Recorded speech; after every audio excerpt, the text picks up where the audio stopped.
First ಆ button, second ಈ button.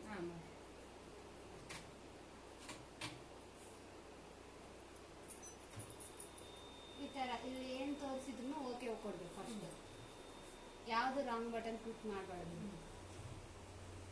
ಆಮೇಲೆ ಇಲ್ಲಿ ರಾಂಗ್ ಸೆಕೆಂಡ್ ಟೈಮ್. ಇವಾಗ ಫಸ್ಟ್ ನಾನು ನಿಮ್ಗೆ ಬಾಬಿನ್ ಸುತ್ತ ತೋರಿಸ್ತೀನಿ.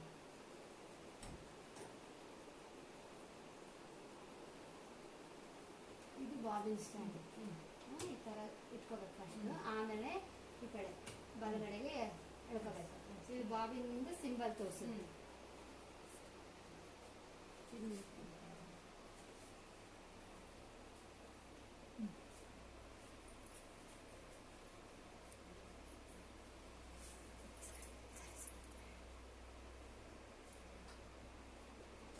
ಇಲ್ಲಿ ನೋಡ್ರಿ, ಇಲ್ಲೊಂದು ಇದು ಸ್ಟ್ಯಾಂಡ್ ಇದೆ ಅಲ್ಲ, ಇದು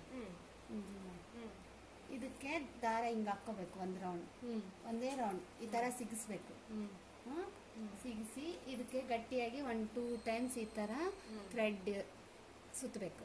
ಸುತ್ತಿದಾದ್ಮೇಲೆ ಸ್ಟಾರ್ಟಿಂಗ್ ಬಟನ್ ಇದೆ ನೋಡಿ, ಸ್ಟಾರ್ಟ್ ಮಾಡಿದ್ರೆ ದಾರ ಈ ತರ ಸುತ್ಕೊಂತ.